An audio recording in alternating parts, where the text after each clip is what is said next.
नमस्कार दोस्तों, आप देख रहे हैं द हिंद 24 न्यूज। पान कलाकार का आलीशान 3 मंजिला घर, फिर भी आवास योजना की सूची में नाम तमलुक के गणपति नगर के पान व्यापारी अभिजीत मंडल का था। सुपर चेकिंग के दौरान आवास लाभार्थी का घर देख जिलाधिकारी खुद हैरान रह गए। जिलाधिकारी ने तमलुक के बीडीओ को लाभुक का नाम हटाने का आदेश दिया। अभिजीत मंडल का घर तमलुक के जिलाधिकारी कार्यालय से महज 500 मीटर की दूरी पर उत्तरी सोनामुई पंचायत के गणपति नगर में है। वह पेशे से शराब पीने का आदी है। 2018 में सर्वे के आधार पर अभिजीत बाबू का नाम आवास सूची में जोड़ा गया। सिर्फ सूची में नहीं होने के कारण उनका नाम प्राथमिकता सूची में भी था। जिले के 2 आला अधिकारियों की नजर सुपर चेकिंग पर गई।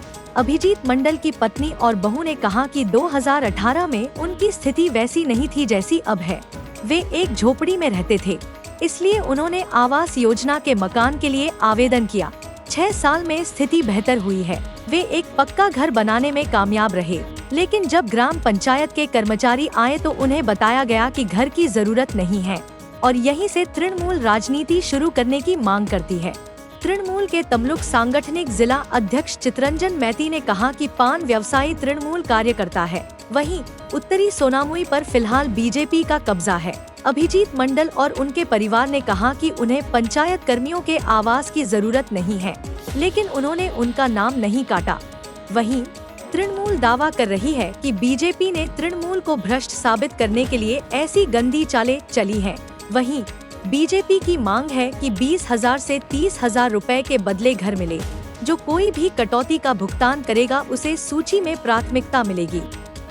দেখুন, তমলুকের উত্তর সোনামুইয়ের গণপতিনগরের যে আবাস যোজনার দুর্নীতির ঘটনা, এটা কোনো নতুন ঘটনা নয়।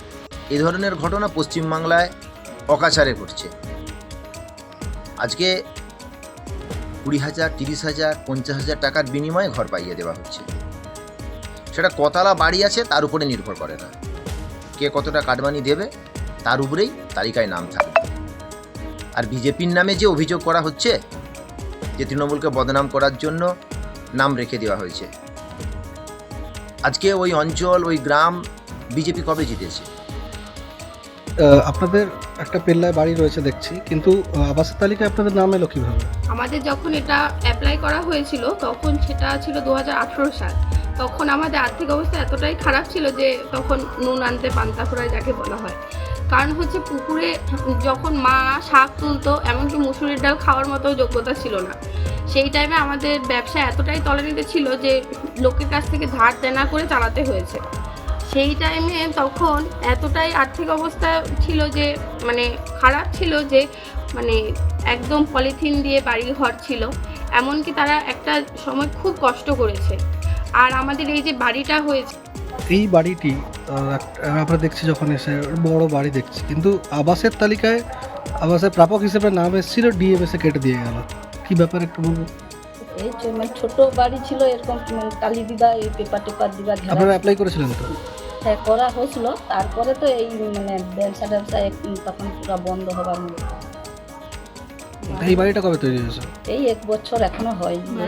আমরা বাড়িও বিক্রি করে দিয়েছি আগে, এই বাড়িটার আগে। তাহলে যখন আপনারা এই বাড়ি তুলেছেন তখন তো আপনাদের তালিকা থেকে নাম বাদ দেওয়ার কথা।